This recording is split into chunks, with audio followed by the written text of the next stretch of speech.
Hi fams, hi everybody. How are you doing? It's Dahlia, just like the flower, coming back to you. This is my first story time. Is it really a story time though? No. Let's call it an opinion piece. An opinion piece that has been bugging me since COVID finished. Okay, so here's the thing. I easily go from English, so called proper English, to Jamaican because that's my native tongue. And I love the dialect, and it's just a part of me. So if you're on this channel and you become a family, just know say Jamaicans will be the Jamaican language will come in, and then the Canadian will come in, and then we will be, I will try to fix it up as much as I possibly can for you. However, let's start my little, as I said, it's supposed to be a story time, but it's not going to be a real story time. It's going to be my opinion piece, this one here. So the topic today is, and it has been for some time, and I know a lot of people has been talking because I look at the YouTube channels and I see people telling you about inflation, recession, interest rate hike, all of those things.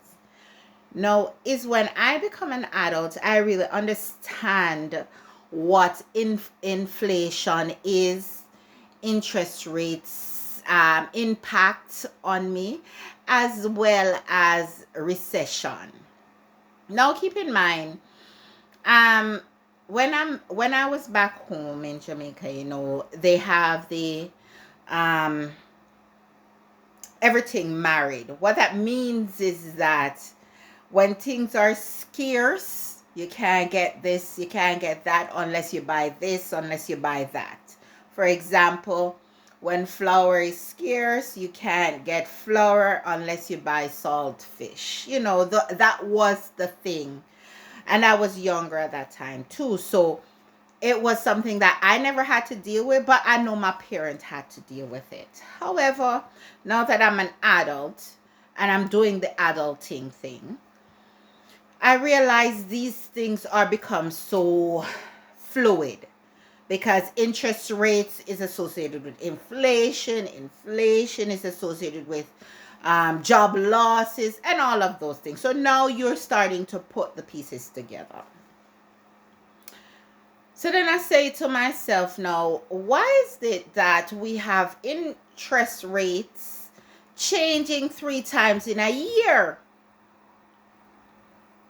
And we have politicians who we vote to come in to protect our interests, to protect us, our finances. They're here to protect us. They're speaking on our behalf.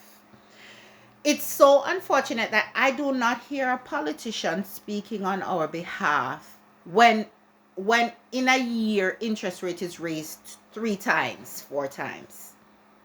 No one is speaking on our behalf.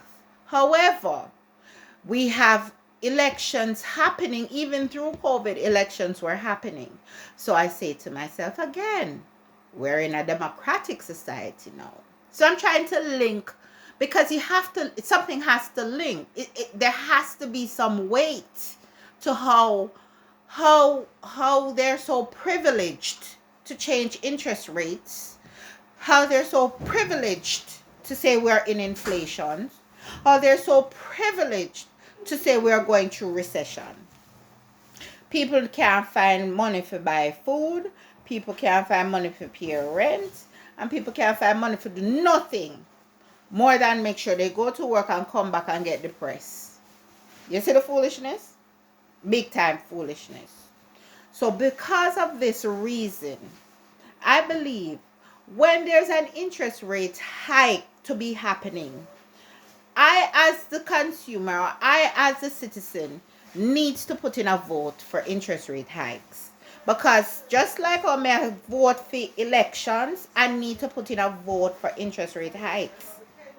If you not agree with me, please put it down to the bottom. Because you can't have interest rate that change 3-4 times a year.